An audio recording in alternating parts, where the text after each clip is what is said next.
Embroidery work করা, and আমাদের একটু হালকা চিকেন কারি ওয়ার্কও আছে, যে ইয়েলো কালার সার্কেলগুলো হচ্ছে চিকেন কারি ডিজাইনের মধ্যে। পুরো কামিজের ফ্রন্ট পার্টটা কিন্তু এরকম এমব্রয়ডারি ওয়ার্কের মধ্যে থাকবে।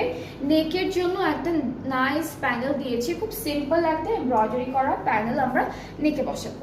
এরপরে হচ্ছে ব্যাক পার্টটা দেখবো। ব্যাক পার্ট আর স্লিভসের পার্টটা একসাথে দেওয়া। সো ব্যাক আর স্লিভসটা হলো পুরোটা এমব্রয়ডারি ওয়ার্কের মধ্যে থাকবে, একই সাথে দেওয়া আছে।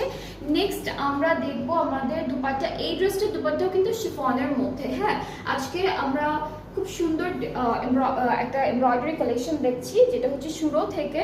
অ্যান্ড এই ড্রেসটার সাথে আমরা যে দুপাট্টাটা পাচ্ছি সেটা হচ্ছে একদম একটা ম্যাট ব্ল্যাকের উপরে পুরোটা শিফনের মধ্যে আছে, অ্যান্ড এরকম একটা এমব্রয়ডারি কাজ করাও থাকবে। ঠিক আছে, এটা হলো দুপাট্টা। ট্রাউজারটা ক্যামব্রিক কটনের মধ্যে পেয়ে যাচ্ছি, এটার সাথে এক্সট্রা প্যানেল আছে। ওকে, সো ড্রেসটা কিন্তু অনেক সুন্দর, অনেক বিউটিফুল, একদম ব্ল্যাকের উপরে